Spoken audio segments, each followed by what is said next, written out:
Now at 9, Carthage held a Racing for Cash event for local horse owners. We'll hear from the participants. Plus, the Miners Hall Museum in Franklin, Kansas hosted its first quarterly exhibit. And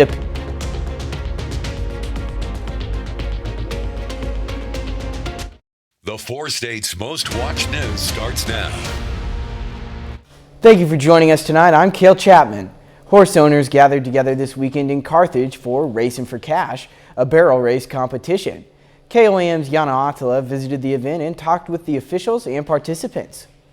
Residents from the 4 states and even further gathered to compete in monthly barrel racing at the Lucky J Arena in Carthage. Contestants that came from several different states: Oklahoma, Arkansas, Kansas, one girl from Wisconsin, Colorado. We had some that traveled here from Colorado yesterday. This weekend is special as the competition includes Junior Hui Patriot Qualifier for a larger competition that will be held in a couple of months in Texas. 10 of 45 young contestants qualified. The Junior Hui has $1.5 million payout to those rodeo contestants, and there'll be over 6,000 contestants that qualify and go to that rodeo down there. So we were really blessed and honored to be able to have that local qualifier here for those young contestants to be able to go to Texas. Avery Carter traveled from Arkansas and placed second in the Hui Junior race with a time of 15.060. It's very hard for the perfect race because like you have your ups and downs, you have your good times and your bad times, but to me it's just I get frustrated when something just doesn't go my way, and I need to work on that because like my horse just does so well for me, and I'm just so blessed to have her. She says it's going to be a good time competing with friends. I'm just excited currently. I bet when I get down there I'm going to be super nervous because you're running basically against half the country and it's going to be big. Gandhi says working with horses teaches a lot of self-discipline and competition. There's kids that get full rides to colleges with, rodeo events and everything. And so, that can help with their education. And then, there's national level competitions that can take them on to do different things throughout their life and their careers. In Carthage, Yana Attila, KOAM News. Prizes for competitors are given out in cash for 10 places in each division. The Miners Hall Museum in Franklin, Kansas hosted its first quarterly exhibit called Of Money and Metals, Doing Business in the Mining Era Today. Museum officials say the exhibit explores the means of commerce such as coins, currency, and substitutes that made doing business during the mining era of 1860 to 1980. Participants were able to learn about the changes in the composition of coins, the common alternatives to legal tender, and the transition from the use of coins to the adoption of currency and related financial instruments. Well, I'm very appreciative of the opportunity to be here today. We have an exhibit that will run for 3 months showing coins of the era that we're talking about, the mining era, and 3 opportunities here to present seminars and programs talking about coins and currency and collectibles. 3 more special programs are planned at the Miners Hall Museum for the next few months. The Art Forms Gallery in Pittsburgh, Kansas hosted a tote bag workshop with a local artist today. Participants used vintage materials to create their tote bag designs with the following options. Either participants had a portable sewing machine that they wanted to sew it themselves with, or participants could have an artist sew it together for them. I guess the real significance is there's an awful lot of vintage textiles out there, and it's kind of nice to upscale or recycle those things into something that is more useful and basically give it new life, as one of my students told me, and they're correct. The workshop was open to anyone ages 10 and older. The Missouri Department of Conservation is making a few regulation changes for the 2022-23 deer season. The MDC says Missouri's surveillance and management plan was revised in 2022 to adapt to the changing status of chronic wasting disease observed. Regulation changes for the 23-24 deer season include a new firearms early antlerless portion, a new firearms CWD portion, and changes to firearms antlerless permit numbers in most counties. For a full breakdown of the regulation changes and counties affected, you can find it online at KOAMnewsnow.com. Meteorologist Sam Lane joins us for a first look at the weather. Well, it was a warm and windy day across the 4 states with lots of warm conditions and radar right now. I know this looks like a lot of rainfall, but a lot of this is not even reaching the ground because it is so dry at the surface. Part of that is because the dew points have not increased, but what has increased today is the winds. You can see this morning, winds were gusting up close to 30 miles per hour in many locations, including Joplin. Then as we went through the afternoon, the winds still continued to be very gusty, around 30 miles per hour this afternoon at around 3 o'clock. And we're going to see continued winds overnight as we go into the overnight tomorrow morning hours. Right now, winds are dropped down to around 18 miles per hour, but they're going to be with us overnight and into tomorrow. And then as we go through the day, the winds are starting to light up as the winds switch from south to southwesterly, but it's going to be drier, and so we have to watch out for the fire danger as well. I'll have more details in the forecast in just a bit. New York City Mayor Eric Adams traveled to El Paso, Texas this weekend for a first-hand look at the immigration crisis at the country's southwestern border. The Democrat said he was trying to learn more about the situation as he attempts to deal with the influx of asylum seekers in his city.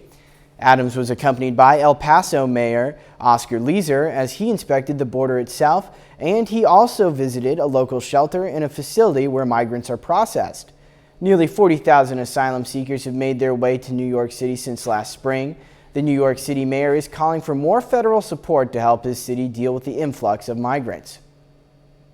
It's been nearly a year since the Federal Aviation Administration has had a permanent administrator, but Senate Majority Leader Chuck Schumer is trying to change that. He says he will push to get confirmed President Biden's choice to lead the agency. The FAA and the airline industry have come under fire in recent days. Just last week, the agency ordered a ground stop for all flights because of a computer problem. President Biden is facing growing questions from lawmakers about the timing and the details of the classified documents discovered in his home and former office. Fox News correspondent Lauren Blanchard takes a closer look. The White House says they have been by the book on this whole document drop. Here's the timeline. In early November, the president's lawyers find 10 classified marked documents in an office closet at the Penn Biden Center. In mid-November, Attorney General Merrick Garland gives the case to Trump-appointed U.S. Attorney John Lausch. Late December, the president's counsel, Robert Sauber, tells Lausch there are more documents in the president's Delaware garage. By the way, my Corvette's in a locked garage. Okay, so it's not like you're sitting out in the street. But anyway, was in a locked garage. Yes, as well as my Corvette. This month, on the 9th, news breaks of the documents, though not through the White House or Justice Department, but another news network. 2 days later, another document is found. The 12th, Special Counsel Robert Hur is appointed. White House Press Secretary Karine Jean-Pierre says that should be it. But Thursday, Sauber is in Wilmington, and he finds 5 more documents that we don't learn about until Saturday. This has been done in a transparent way when it relates to how this was dealt with the Department of Justice and the archives. The president takes this very, very seriously. New House Judiciary Committee Chairman Jim Jordan told Sunday Morning Futures he is going to look into if there is a double standard and if there is anything else we don't know. This lack of transparency, even though the White House says they're being transparent, it's been just the opposite. The House Oversight Committee now wants the White House to release visitor logs for the president's Wilmington home, and they want info on what properties have been searched. In Washington, Lauren Blanchard, Fox News. KOAM News at 9 on Fox 14 takes this time to honor another 4-state hero.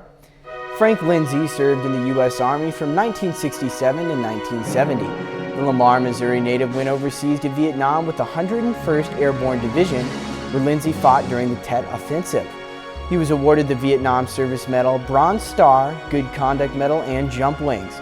To Frank Lindsay, we thank you, our 4-state hero. Later on in sports, we'll take a look at a recap of local college sports from the past week. Jacob Leonard will have the highlights.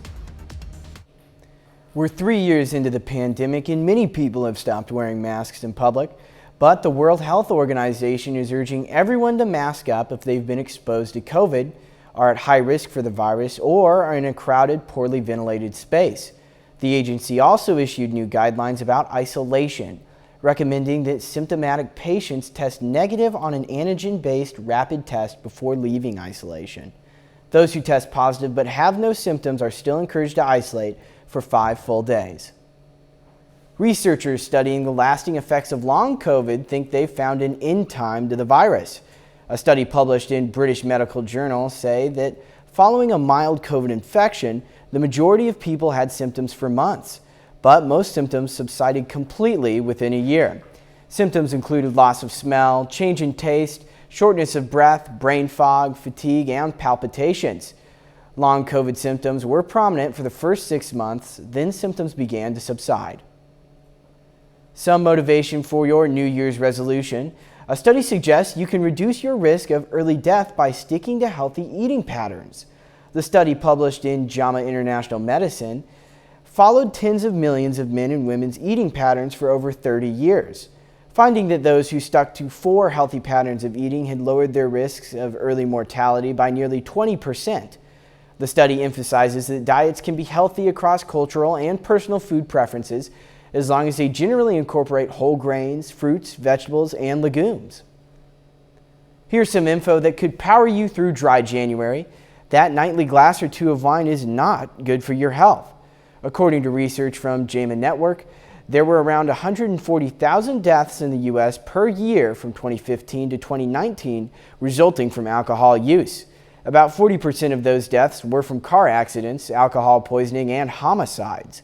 But most were caused by chronic conditions attributed to alcohol, like liver disease, cancer, and heart disease.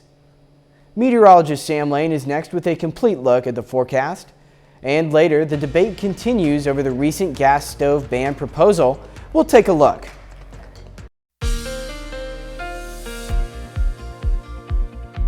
Friends, it was a warm and windy Sunday across the 4 states. Hang on to your hat, as it's going to continue to be windy tonight and into the morning hours. And right now in Seneca, Missouri, at Indigo Sky Casino and Resort, pretty nice evening down there. Breezy down there as well, and across the entire 4-state area. Over the last 36 hours, we were kind of chilly yesterday, especially in the morning, but we jumped up into the 50s, and then we kind of took a little bit of a dip this morning with lows in the 40s, but this afternoon we made it into the 60s across a large part of the area. In fact, we made it up to 62 in Joplin.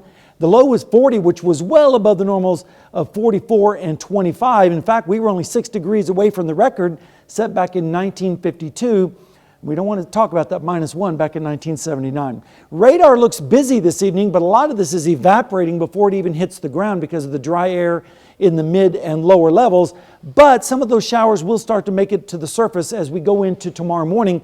You can see on the satellite view, lots of moisture streaming in from the west, and that's all part of that atmospheric river that's been pummeling California for the last few weeks. We're starting to get a little bit of that moisture into our area in the form of showers. Temperatures this afternoon were very pleasant, generally in the upper 50s to around 60 degrees. And then as we look into the current temperatures, we're looking at generally readings still in the 50s. We're not going to drop too much tonight as we go into the morning hours. In fact, we're about 10 to 15 degrees warmer tonight than we were last night at this time. So at least we're on the positive side. Dew points are also increasing, and that's going to help with those showers, especially tomorrow morning, and also going to help put a damper on the fire danger just a little bit, but that's going to change tomorrow afternoon as well. 57 in Joplin right now. Of course, it feels like 57, even though we have a south wind at 18 miles an hour. Dew point is 45, so the humidity is at 64%. The forecast tonight, you can see those scattered showers. The best chance of that is going to be up towards the north with lows, if you want to call these lows, in the 50s. Notice a dry line out to the west. That's going to sweep across our area during the day. Our winds are going to turn around to the south and west, and that's going to increase the fire danger, especially in southeastern Kansas with those low dew points and temperatures in the 60s. Then on Tuesday morning, we're going to drop down into the 30s across our area with northerly winds. Then on Tuesday night into Wednesday morning, we're going to see a warm front developing down to the south. That will advance to the north. That's going to increase our chance of rain quite a bit across our area as we go into Wednesday morning with lows in the 30s and 40s. Rainfall amounts are not going to be all that impressive with this first wave, but then the second wave, we're going to get a little bit more, maybe up to around ½ an inch in several locations. And we're going to jump past this map because we're running out of time, but you can see the cold air is going to take a retreat off towards the east, and another storm system is going to be coming in behind that, and that's going to be just in time for next weekend. 20% chance of showers tomorrow morning, another chance Wednesday, and then as we go into next Sunday, we could see some winter-like weather. So that'll be interesting, and of course we'll keep an eye on that for you. Sounds cool. Yeah, it's been a pretty nice holiday weekend. Good weather. Absolutely. All righty. Well, Alabama residents say they hid for safety in tubs, bathrooms, and shipping containers during Thursday's devastating tornadoes. The storm ripped through Autauga and Dallas counties and killed at least 9 people. Now residents are combing through the wreckage and sharing their stories of survival. Even after losing homes, some are just grateful to be alive. I lost a lot of things materialistic. I don't have insurance, but I don't even care because my child's all right. That's really all that matters to me. The tornadoes also knocked out power for tens of thousands of people in the area. President Biden approved a declaration of emergency for Alabama early Sunday to help residents with recovery efforts. Coming up, food costs continue to rise due to inflation. We'll take a look at some of those numbers. The debate continues over a proposal from the Consumer Product Safety Commission to ban gas stoves. Fox's Heather Sullivan has the story, including the concerns being raised and what those in favor of gas stoves are saying.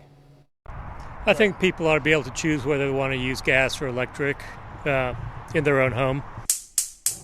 A proposed gas stove ban is getting heated. I prefer to cook on gas myself, so until I'm forced to go to electric, I'll stick with gas. Nearly 40% of homes have gas stoves, as many cooks prefer them. But the heat was on after the Consumer Product Safety Commission said it would consider banning gas stoves due to health hazards. The CPSC is now walking those comments back, but says it is looking at strengthening safety standards.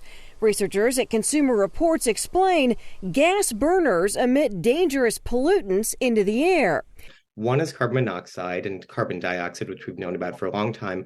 But recent studies, including some that we've done at Consumer Reports, have found that nitrogen oxides are also created inside the home when you're turning on a gas burner. Recent reports say those emissions can cause heart issues, cancer, and respiratory illnesses. Nitrogen oxides are known to exacerbate existing lung conditions and respiratory illnesses. And in fact, a big new study that came out recently found that roughly 12.7% of all childhood asthma cases can be linked to a gas range. But in a statement, the American Gas Association points to a 2013 Lancet respiratory medicine study that detected no evidence of an association between the use of gas as a cooking fuel and either asthma symptoms or an asthma diagnosis. The CPSC says any new regulations would concern new stoves, saying no one is coming for your existing stove, and that could include requiring hoods or ducted hoods that vent outside. $371. That's how much extra cash the typical American spent last month due to inflation compared to a year ago. That's according to Moody's Analytics. At the inflation peak last June, Moody's Analytics says the typical family spent an additional $502 per month compared with the year before. Those extra expenses apply to everything from rent to groceries to utilities. Families are spending around $82 more per month on shelter and $72 more on food. Toyota takes a spin down memory lane and upgrades some older models for a new energy world. Toyota has taken 2 different 1980s AE86 models sold in the U.S. as the Corolla Sport and a Corolla Cross and modified them for a renewal of the models. The 2 AE86 models have new powertrains. One AE86 4-cylinder car runs on hydrogen. The other AE86 is an electric vehicle using a Toyota Tundra powertrain. The AE86 models help give rise to the style of drift racing. Apple CEO Tim Cook is taking more than a 40% pay cut.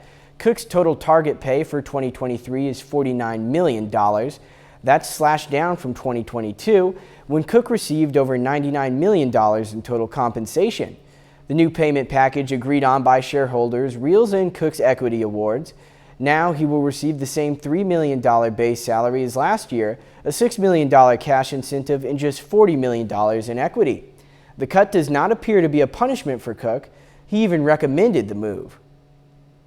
And up next, a popular ice cream brand releases a new allergen-friendly flavor. At least 30 people are dead and dozens other injured after a Russian missile strike targeted an apartment building in Ukraine. As Fox News correspondent Alex Hogan explains, the growing casualties of the war have put a devastating toll on some of Ukraine's most vulnerable. Rescue teams searched through another day after the attack on a massive apartment complex. Heart-wrenching moments just like this one as teams were able to save a woman who was found in the rubble, passing her from one ledge to another in the blown-up building in Dnipro. City Council says at least 30 residents are dead, about 75 are wounded, and still 40 people are missing. People were squashed by concrete slabs, and what's most crucial, the temperature is 26 degrees Fahrenheit. People are chilled to the bone and intoxicated by fumes. Children are among those who are heavily injured and hospitalized. Russian attacks yesterday rocked Ukraine, also damaging energy infrastructure in 6 regions, according to the Ukrainian government. Across the country, the war has also created more orphans. Fox visited an orphanage this week, hearing some of their stories. Adoptions were put on pause at the start of the invasion, but some of these orphans had already found families in the U.S., like Yulia, who even traveled to meet hers in Chicago. We're waiting for the war to end so I can go see them again. Or Sasha, who's learning English. Thank you. Thank you. You're welcome. Thank you very much. Thank you. He talks to his American family online, but this year, instead of settling into that new world, this is his, as he shows off how he cranks fresh air into his bomb shelter in the orphanage. For paperwork still being processed, those adoptions were put on limbo, with so many questions still remaining almost a year later as to when some of these children will eventually be able to go home. In Kyiv, Ukraine, Alex Hogan, Fox News. Light, heat, and love, all in a can from the home front for Russian soldiers fighting in Ukraine. Activists in Siberia are making trench candles to boost the morale and comfort for Russian soldiers. The volunteers from an organization known as B are using eco-friendly means such as collecting used cans, cardboard, and wax. The cans are then assembled with encouraging notes and good wishes attached to the cans. About 2,000 cans have been made, and social media is encouraging participation. A regional passenger plane in Nepal crashed today with 72 people on board. 68 of those passengers were killed in the tragedy, and 4 are currently listed as missing. A number of foreign nationals were on board, including people from India, Russia, South Korea, Australia, Argentina, France, and Ireland. The twin-engine propeller plane crashed into a gorge at the end of a 30-minute flight. Rescue workers responded to the fiery scene as black smoke filled the area. Meteorologist Sam Lane joins us now. All right, thank you very much, Cale. It's been a windy day across the 4 states. Radar looks pretty busy, but a lot of this is not even reaching the ground as the air is still very dry in the mid and lower levels. Winds have been the big story, with generally speeds around 20 to 30 miles per hour in many locations this afternoon. And the winds are still going to be with us tonight. As we go into tomorrow, we're going to see those winds continuing to be up around 30 miles per hour, maybe gusting up close to 50 by tomorrow morning. Then as we go through the day, the winds are going to switch around to the south and west and become a dry wind. And so that's going to exacerbate the fire danger problems across our area. And then the winds are going to start slackening off as we head towards tomorrow evening. Then, as we take a look down the lane, we're going to see Monday showers and then a mild Tuesday, Wednesday rain, and maybe a Thursday AM mix. And I'll have more details on that in just a little bit. Thank you, Sam. The U.S. Supreme Court is set to decide how far employers must go to accommodate workers' religious beliefs. It's one of 8 new disputes the High Court granted as it filled out the remainder of its term Friday. It comes after Gerald Groff, a former Pennsylvania mail carrier, sued the U.S. Postal Service for requiring him to work Sunday shifts. Groff, who is Christian, resigned in 2019, saying Sundays should be dedicated to worship. A U.S. District Court ruled that exempting Groff from Sunday deliveries would cause undue hardship to USPS. That decision was upheld last year. Scandal-plagued Congressman George Santos says he will not resign despite growing pressure for him to do so. Now there are calls for an investigation that may take the decision out of his control. Fox News correspondent Lucas Tomlinson has that story. Democrats in Congress are turning up the heat on newly elected Republican George Santos, filing a complaint against him with the House Ethics Committee. Speaker of the House indicated that he would support an ethics investigation. A New York Times investigation found that Santos fabricated many parts of his background, including his academic and work history and about having Jewish ancestry. The new Republican head of the House Oversight Committee said on Sunday that Santos could be removed from office for another reason. It's not up to me or any other member of Congress to determine whether he can be kicked out for lying. Now, if he broke campaign finance laws, then he will be removed from Congress. It's not just the other side of the aisle pushing for Santos to step down. Last week, a group of Republicans from his Long Island district called for him to resign, calling the scandal a distraction and an embarrassment for the party. He cannot serve anymore. He does not deserve that right. He is a stain on the House of Representatives. He's a stain on the 3rd Congressional District. At least 6 other Republican congressmen from New York have echoed that sentiment. So far, Santos has remained defiant, saying he intends to serve out his full term. I was elected by 142,000 people. Until those same 142,000 people tell me they don't want me, we'll find out in 2 years. House Speaker Kevin McCarthy has said he intends to let the Ethics Committee decide Santos's fate. Lucas Tomlinson, Fox News. Meteorologist Sam Lane is next with another complete look at the forecast. Still ahead, new details about the missing mother from Massachusetts have been released. We'll have those details next. Ben & Jerry's new flavor of the year is meant to be enjoyed by all. The Oatmeal Dream Pie is vegan and gluten-free and features oatmeal cookies from Partake, a major vegan and major allergen-free cookie company. Along with vanilla ice cream, the flavor also features vegan oatmeal and marshmallow swirls. Oatmeal Dream Pie is the company's 6th non-dairy flavor and is now available in the U.S. We've got 30 more minutes of news, weather, and sports coming your way. Coming up, a Russian missile strikes a Ukrainian apartment, killing dozens and injuring more. We'll take a look at the casualties the impact on the war in Ukraine has had.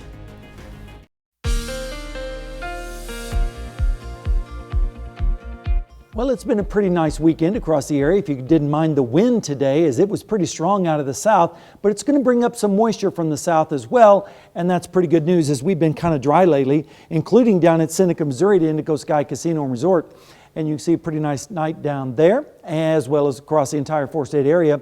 Over the last 36 hours, we've been seeing temperatures on the cool side, especially Saturday morning, but then Saturday afternoon in the lower 50s, in the 40s this morning, and all the way up into the lower 60s this afternoon. In fact, we topped out at 62 degrees, which was only 6 degrees away from the record set back in 1952. And of course, we were way above normal on the low this morning with a low of 40. Radar looks pretty busy right now, but a lot of this is not even reaching the ground. The radar is pretty sensitive, so it's picking up some moisture in the air, but a lot of that is not getting to the surface because the dry air at the surface and also the mid-levels. But moisture is increasing, especially from the west. As this storm system starts funneling that moisture in our direction, we'll start to see some of those scattered showers producing some raindrops across our area. Temperatures this afternoon were very mild, generally in the lower 60s across our area, some upper 50s up to the north like in Garnett and in Yates Center.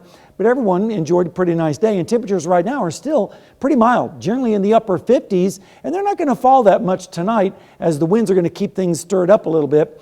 Temperatures, in fact, are about 10 to 15 degrees warmer tonight than they were 24 hours ago, and that's kind of unusual for the month of January. I don't think anyone's complaining, though. Dew points are in the 40s right now, even approaching 50 degrees in Nowata as well as Veneta, and those dew points are going to help with those showers as we head towards tomorrow morning. 57 right now in Joplin, south wind at 18, and the dew point is 45, and the pressure is currently steady. Here's the forecast. You can see those scattered showers developing tomorrow morning. They're going to be very widely scattered. Not everybody's going to get any rain, but we're going to see the winds definitely increase across the area, and then a dry line is going to sweep across the area during the day, and as it does, our winds are going to turn around to the south and west, and the dew points are going to drop, and so that means the fire danger is going to increase, so please be aware of that, with highs in the mid-60s. And then as we go through Monday night into Tuesday morning, we're going to see lows generally in the 30s and lower 40s across our area with northerly winds at lighter speeds. And then as we go through Tuesday afternoon, temperatures will be in the 50s for the most part. Notice a warm front down to the south, and below that warm front, temperatures are going to be in the 60s. Then as we go into Tuesday night into Wednesday morning, we're going to have a better shot at rain moving in from west-east. In fact, a cold rain up to the north and west, and temperatures in the 40s. Rainfall amounts, not too much with this system over the morning hours tomorrow, But then as we go through time, we are going to see a better chance of rain on Wednesday, and we could see rainfall amounts in around a half an inch. Over the next 7 days, 20% chance of showers tomorrow, better chance of rain on Wednesday, and then as we go in towards next weekend, we could actually see winter return around here, Cale. And if you extend that out, we could see another round of snow on Tuesday. So still some debate is exactly how that's all going to plan out, but winter is not giving up. Yeah, it looks like, we're in store for another snowy cycle. That's right. Yeah, well, I'll buckle up for it. That's right. All right, well, don't forget, you can always be the first to know about the day's weather with our KOAM Skywatch weather app. Get severe weather updates sent straight to your phone, free of charge. It's available in the App Store and the Google Play Store. That's the KOAM Skywatch app. And coming up in sports, the Pittsburgh State women earned back-to-back wins with a blowout over Emporia State. Plus, Pittsburgh State closes strong in Saturday's win over Washburn. We'll have a recap of Saturday's local college action after the break. The Pittsburgh State and Missouri Southern basketball teams were both in action at home on Saturday.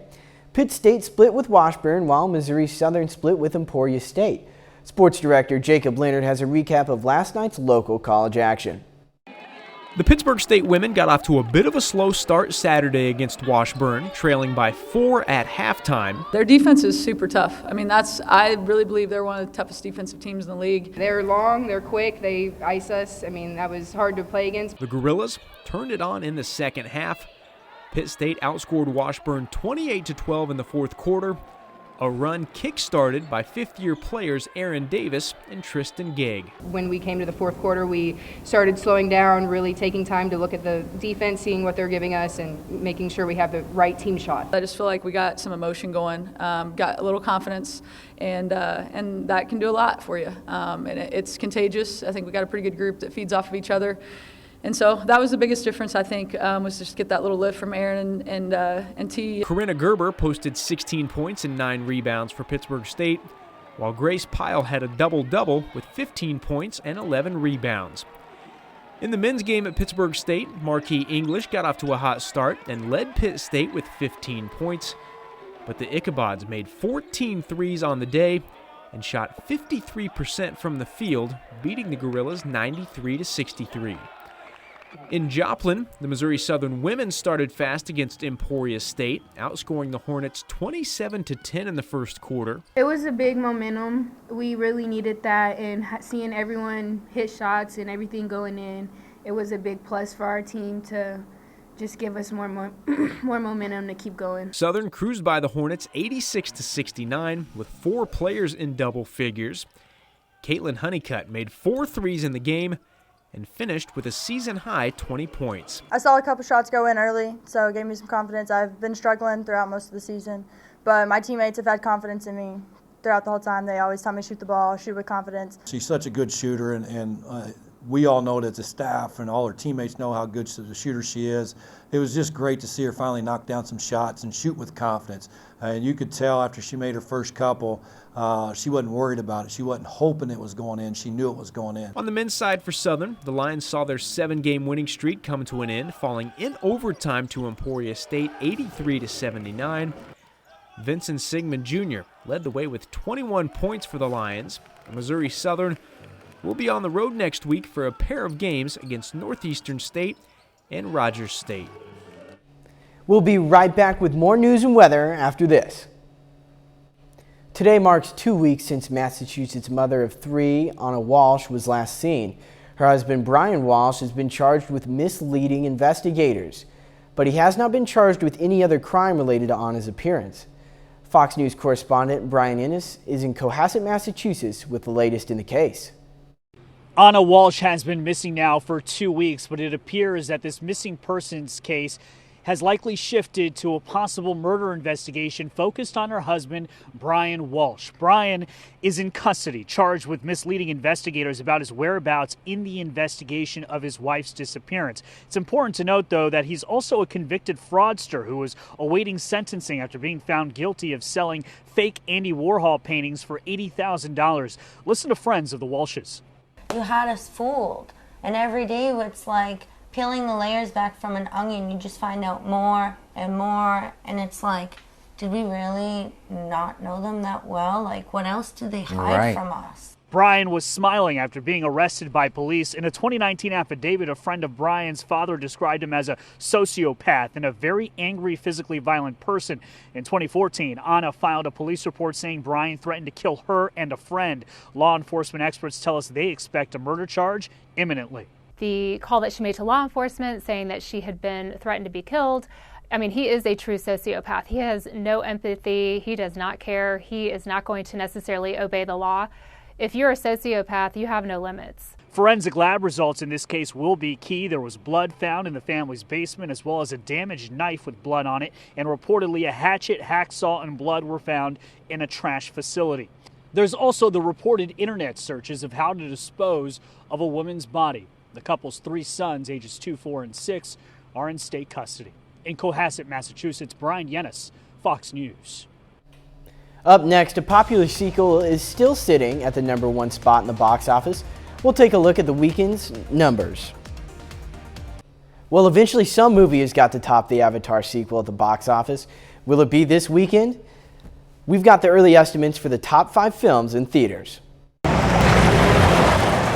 Gerard Butler's latest action movie, Plane, soared into the top 5 in its debut weekend on ticket sales of just over $10 million. The Tom Hanks dramedy A Man Called Otto stayed in 4th place with $12.7 million, while Puss in Boots: The Last Wish pounced on $13.4 million, bringing its domestic box office total to over $110 million.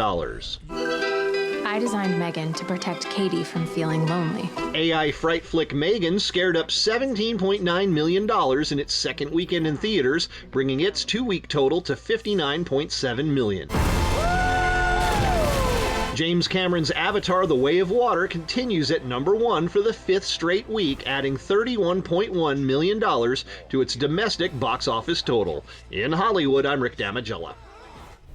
All right. Yeah, the Avatar still very Just keeps dominant. rolling along. Yeah, I don't know what's going to stop it. All right, well, let's take a look at the forecast. We're going to see some showers tomorrow morning. Not very many, but there'll be some around. A better chance of rain on Wednesday. Maybe a mixture on Thursday morning, but it's only a 10% chance. But a better chance of winter-like precipitation next weekend. But the models are still fighting that out. So we're going to have to watch that pretty closely. And it looks like winter is going to try to make a return back to our area in that extended forecast period. So you'll definitely need to tune in over the next few days to see how that's going to turn out.